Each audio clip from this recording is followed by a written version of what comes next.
Assourdissantes, les explosions se succèdent et font trembler le sol de Beyrouth. Toute la nuit, Israël a frappé la banlieue sud de la capitale libanaise, bastion du Hezbollah, où vivent des centaines de milliers de personnes. Depuis lundi, l'armée israélienne vise les infrastructures de la milice chiite libanaise proxy de Téhéran, en représailles aux tirs de missiles et drones du Hezbollah vers l'État hébreu pour venger la mort de l'ayatollah Ali Khamenei. Le chef d'état-major indique jeudi vouloir élargir l'offensive.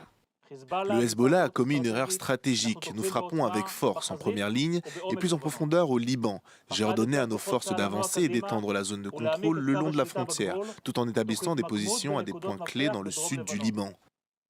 Plus tôt dans la journée, l'État hébreu avait lancé un appel inédit à évacuer la banlieue sud de Beyrouth, provoquant la panique et le déplacement massif des habitants. On ne fait aucune confiance à Israël. Ils vont nous attaquer partout où on sera. On s'en remet donc à Dieu et on quitte la région, c'est tout.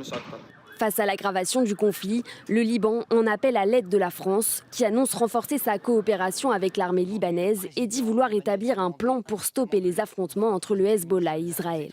La première des choses, c'est évidemment, le président l'a fait à son niveau, je l'ai fait au mien, d'appeler les autorités israéliennes à s'abstenir de toute forme d'incursion terrestre au Liban, de s'abstenir de toucher les infrastructures portuaires, aéroportuaires, mais aussi les civils.